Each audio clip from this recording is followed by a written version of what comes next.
Be me simple guy. Work in the marketing department of a mid-size B2B company, not a superstar, not a slacker. Just clock in, do my job well. Clock out. Our company sells specialized components. The kind of stuff you don't see on a shelf, boring to most people, but it's a solid business, and we were the best at it for years. The place ran like a well-oiled machine.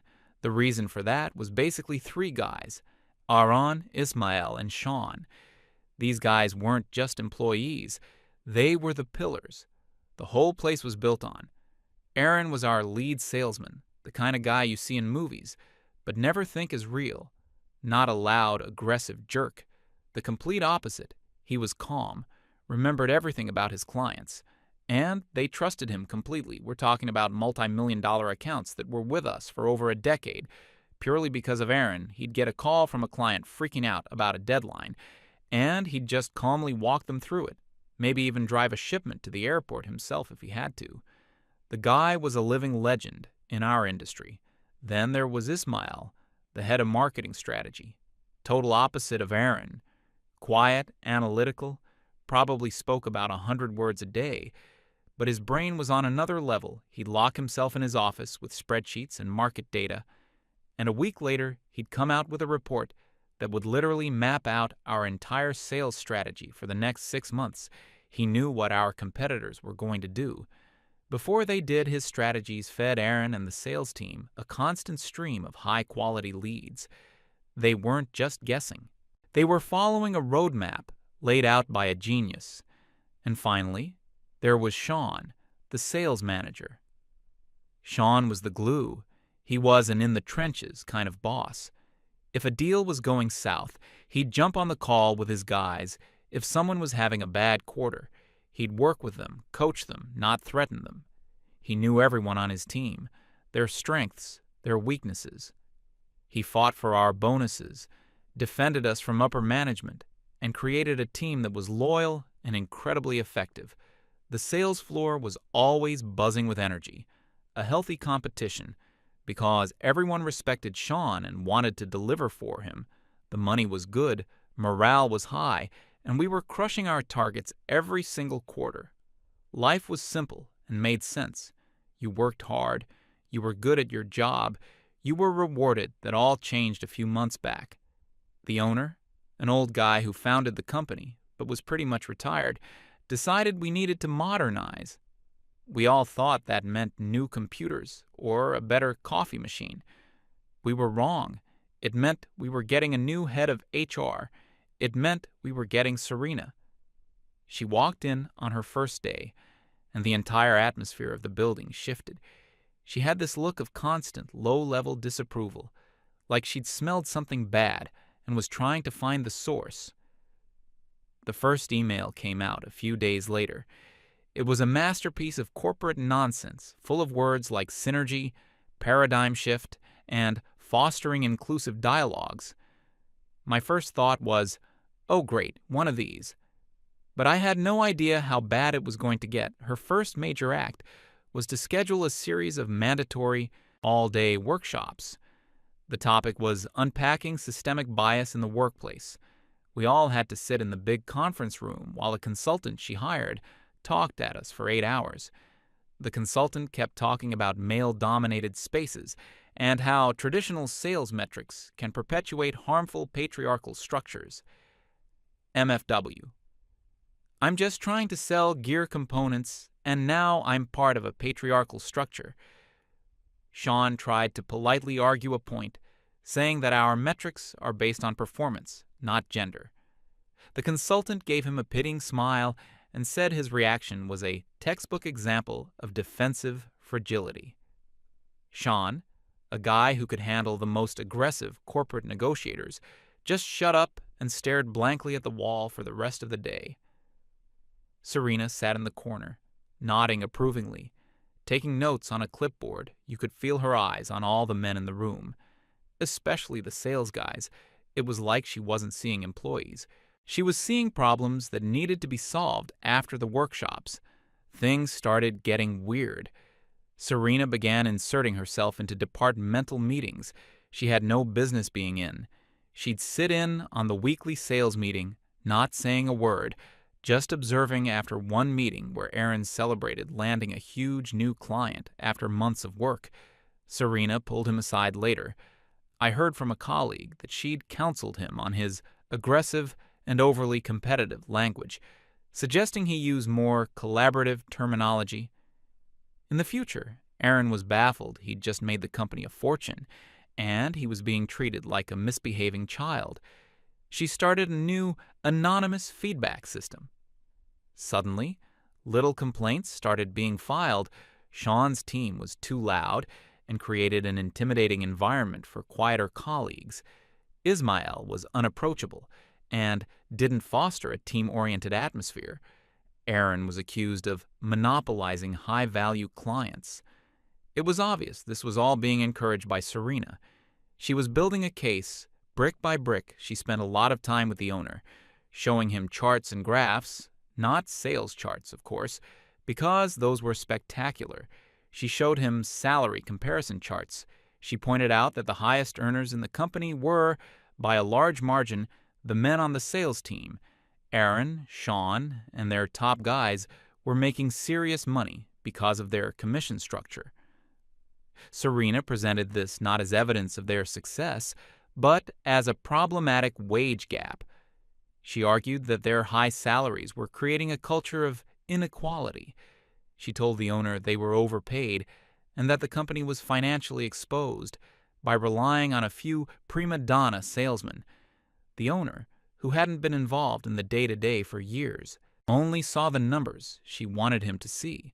He saw a chance to cut payroll costs dramatically.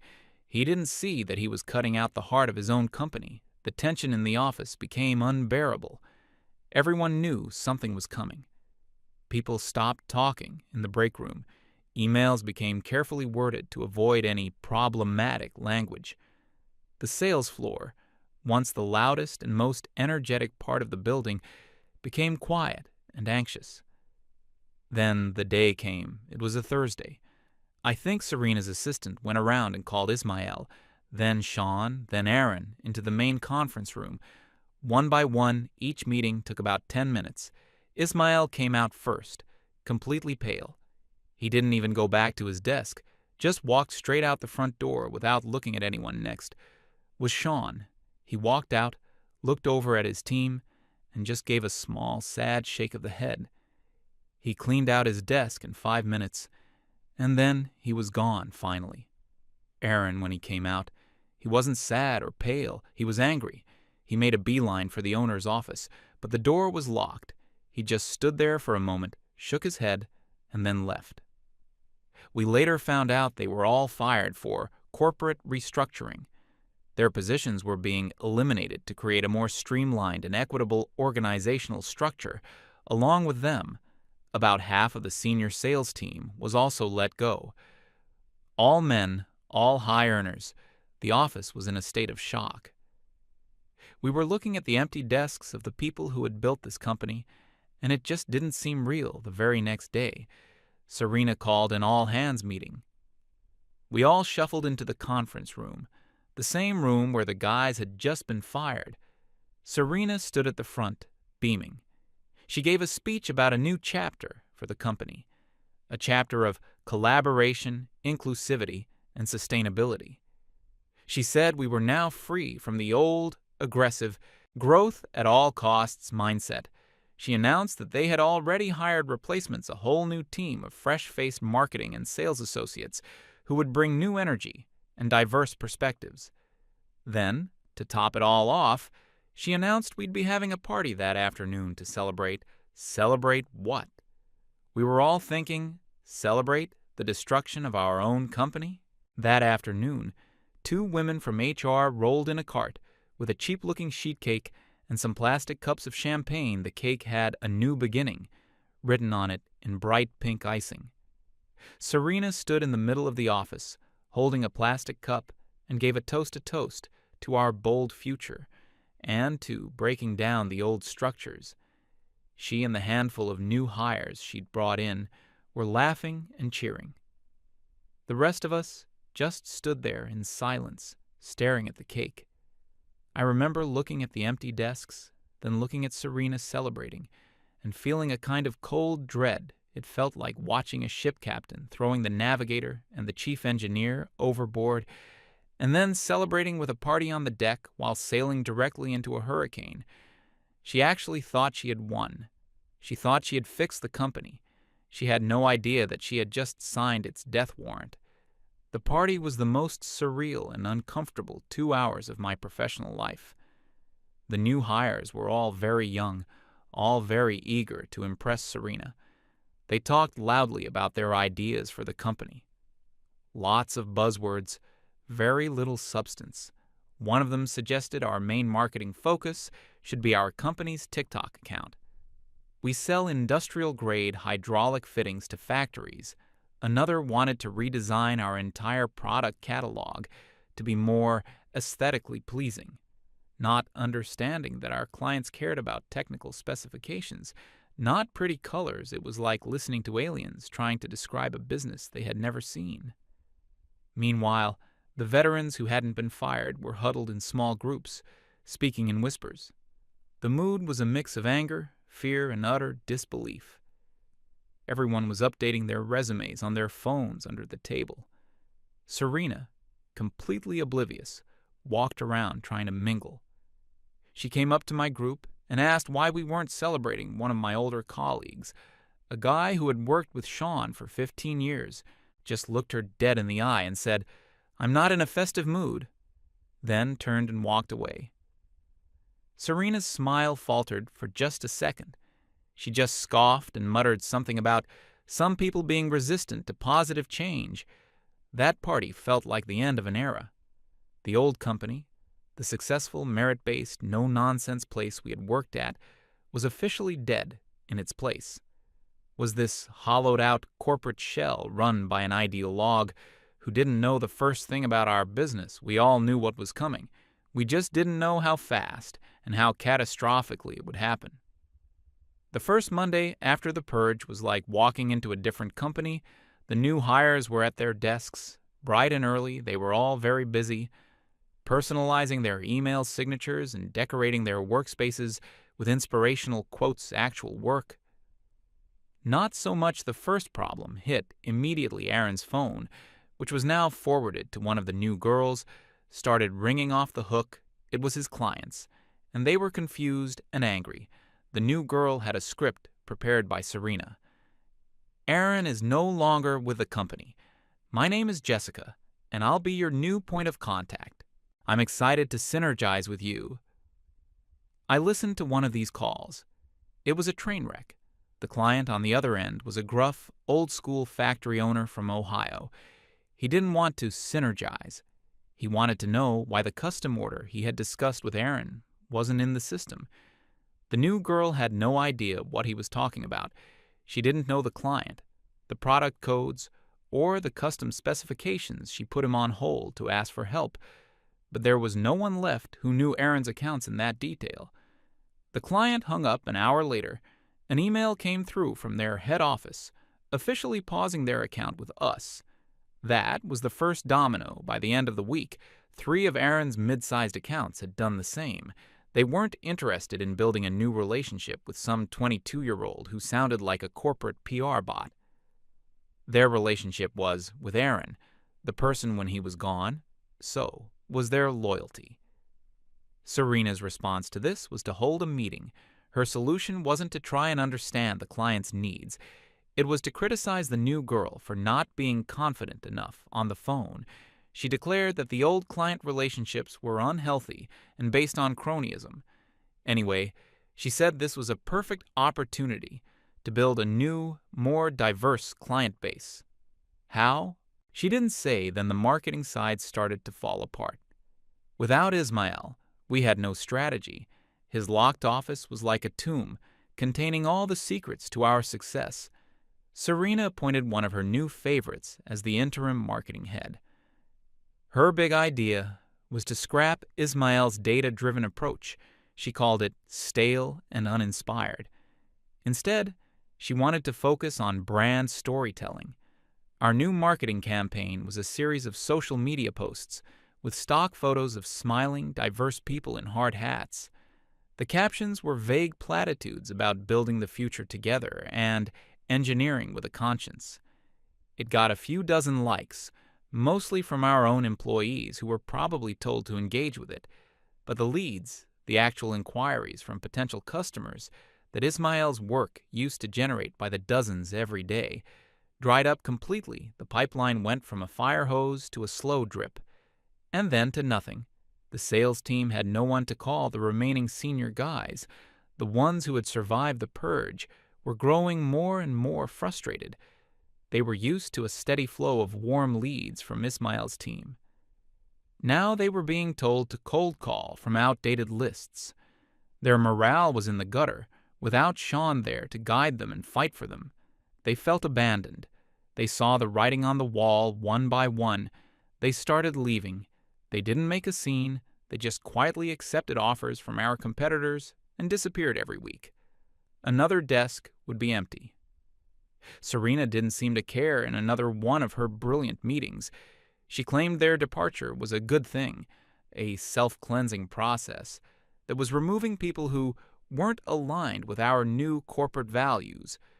Within 6 weeks of the purge, the entire experienced sales force was gone. All that was left was Sean's old territory, now managed by a handful of Serena's clueless new hires, the sales board on the wall, which used to be filled with names and numbers exceeding their targets, was now almost completely blank. It was a ghost ship, and Serena was the captain, proudly telling everyone how wonderful the silence was. The first month was a slow-motion car crash. The second month was the car hitting a wall and bursting into flames. The numbers for the first quarter after the firings came out, and they were apocalyptic. It wasn't a dip. It was a nosedive off a cliff. Sales were down almost 80% from the previous quarter. Any sane leader would have hit the panic button, called an emergency meeting, and tried to figure out a way to stop the bleeding. Not Serena. She scheduled another all-hands meeting. We all filed into the conference room, expecting to be told the company was folding. Instead, Serena stood at the front with a PowerPoint presentation. The first slide read, "Redefining Success, a New Paradigm." For the next hour, she talked at us. She claimed the sales numbers were misleading. She said they represented a shedding of an outdated, growth-obsessed business model. She explained that our old clients were not value-aligned with our new company culture. My jaw was on the floor. She was literally describing the complete and utter failure of the company as a planned strategic success. She then unveiled her grand plan to save the company. It wasn't to hire experienced salespeople or create a viable marketing strategy.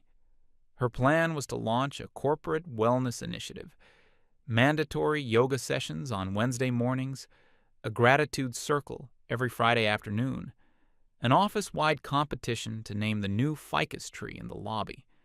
She presented this with a completely straight face, as if a well-named plant was going to magically bring back millions of dollars in lost revenue. People in the room looked stunned. It was beyond parody. The finance department was in open revolt. The CFO, a guy who had been with the company for 20 years, tried to reason with her. He showed her the cash flow projections. He explained in simple terms that at this burn rate, the company would be insolvent in less than 6 months. Serena's response was to accuse him of having a scarcity mindset and being resistant to innovation.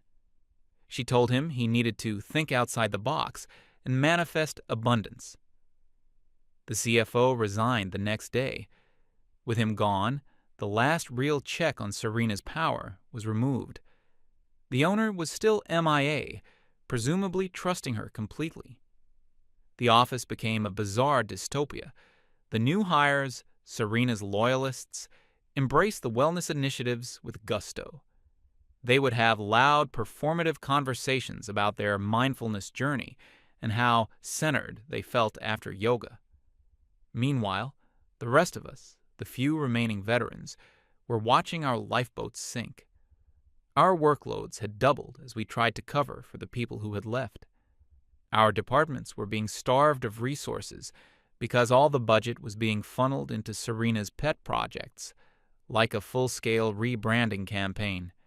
She spent a fortune hiring an outside agency to design a new logo and a new mission statement.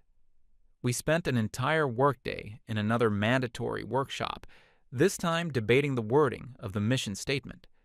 The final version was a meaningless word salad about empowering stakeholders through sustainable, human-centric solutions to catalyze global harmony.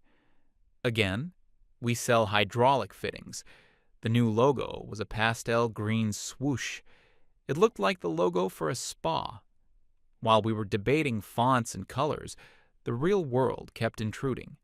The production floor had to shut down one of its lines. With no sales, inventory was piling up in the warehouse. Logistics was a nightmare. The new sales team constantly promised clients delivery dates that were impossible, then blamed the shipping department when things were late. The company was rotting from the inside out, and Serena was busy applying a fresh coat of paint to the exterior. The most infuriating part was her complete refusal to accept any responsibility. Every problem was someone else's fault. When clients complained, it was because they were stuck in old ways of thinking. When production slowed, it was because the factory workers had a poor work ethic.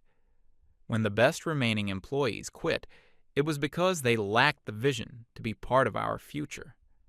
She had an excuse for everything, and every excuse placed the blame on the very people who were trying to keep the place afloat. Then the rumors started. At first, it was just whispers. Someone heard from a supplier that Aaron was spotted having lunch with a major competitor.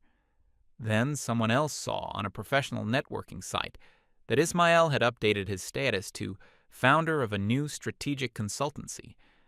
The pieces started to come together. They hadn't just gotten new jobs. They had teamed up. Aaron, Ismail, and Sean had started their own firm. This news spread through the office like wildfire. It was all anyone talked about in hushed tones. It was a source of hope for us, a sign that competence and talent couldn't be suppressed forever. For Serena, it was proof of a conspiracy. In a manager's meeting, she openly accused them of poaching our clients and sabotaging our business. She claimed their new venture was an unethical attack launched by disgruntled former employees. She was actually trying to frame herself as the victim. The company was crumbling because of her decisions, and she was trying to pin it on the very people she had forced out. The final act began, as we all knew it would, with our biggest client, a company called Apex Manufacturing. They weren't just a client, they were a partner. Aaron had cultivated that relationship for over a decade. Their annual contract was worth more than all our other clients combined. That contract was up for renewal. In the old days, Aaron would have been working on this for months, flying out to meet them, negotiating the details, ensuring everything was perfect. Serena's new team's approach was to send them a standardized renewal form via email. They addressed it to the wrong person. A week went by with no response, then 2 weeks. Panic started to set in, even in Serena's bubble of denial. She tasked her top new salesperson, the girl who wanted to run our TikTok account, to get it done. What followed was one of the most embarrassing sequences of events I have ever witnessed.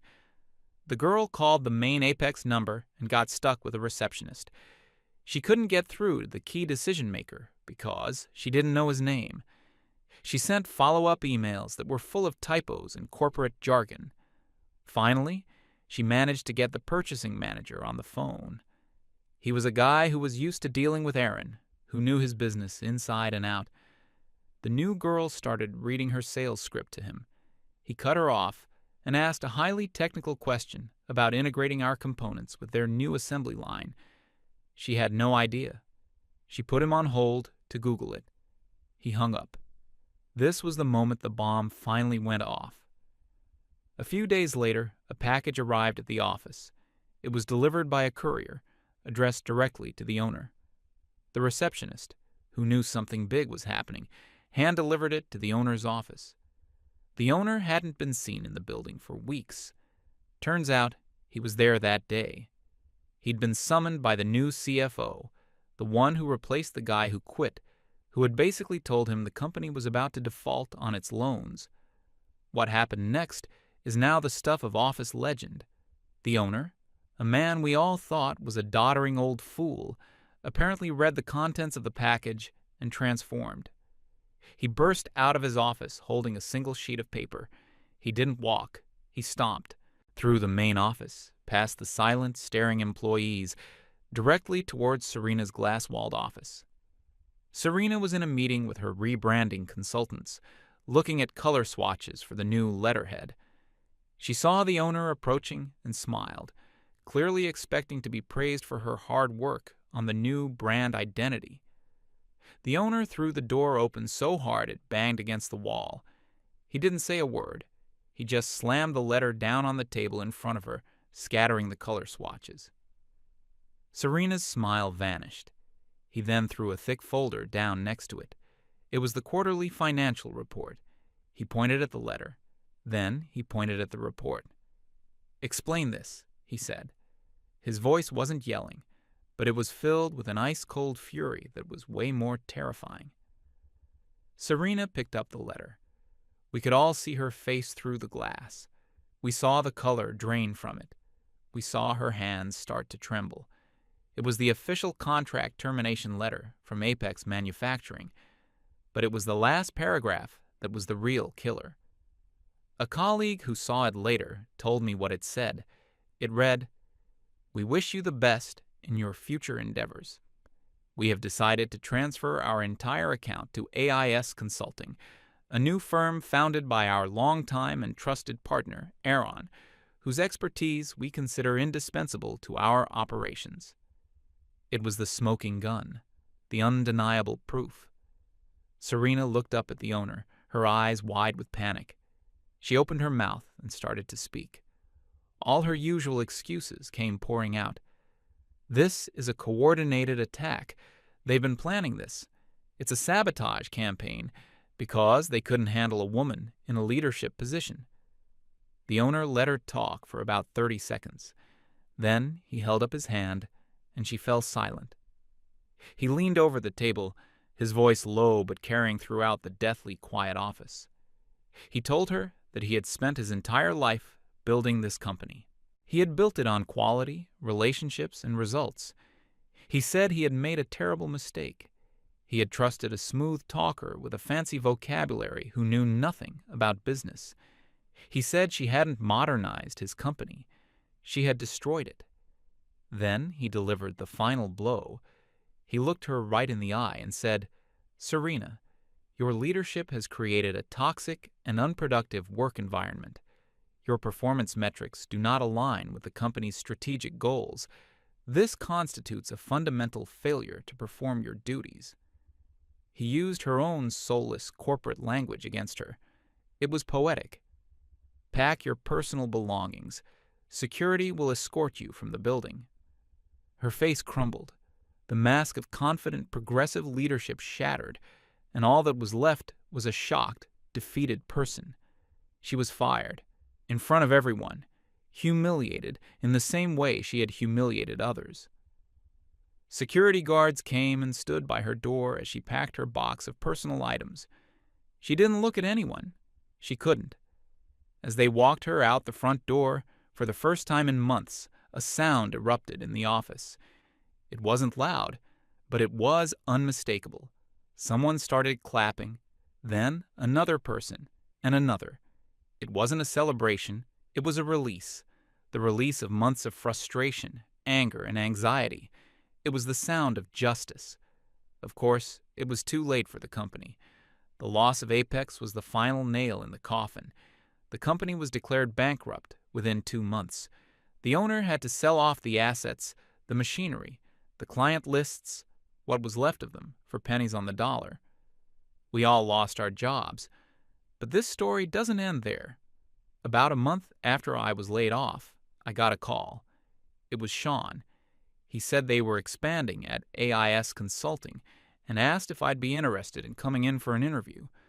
I've been working here for 6 months now. It's everything our old company used to be, but better. The office is bright and full of energy. There are no mandatory wellness workshops, no buzzwords, no ideology. There's just a focus on being the best. Aaron is on the phone in his office, laughing with the Apex client, already discussing plans for the next 5 years. Ismael is standing in front of a giant whiteboard covered in his brilliant, chaotic diagrams, mapping out a market takeover. Sean is out on the floor, coaching a new hire, sharing his decades of experience. They took all the best people from the old company. They rescued us from the sinking ship. They didn't just get revenge, they built something better from the ashes. Last week, we closed a massive deal, the biggest in the company's short history. That afternoon, we all gathered in the kitchen. Sean brought out a bottle of something expensive.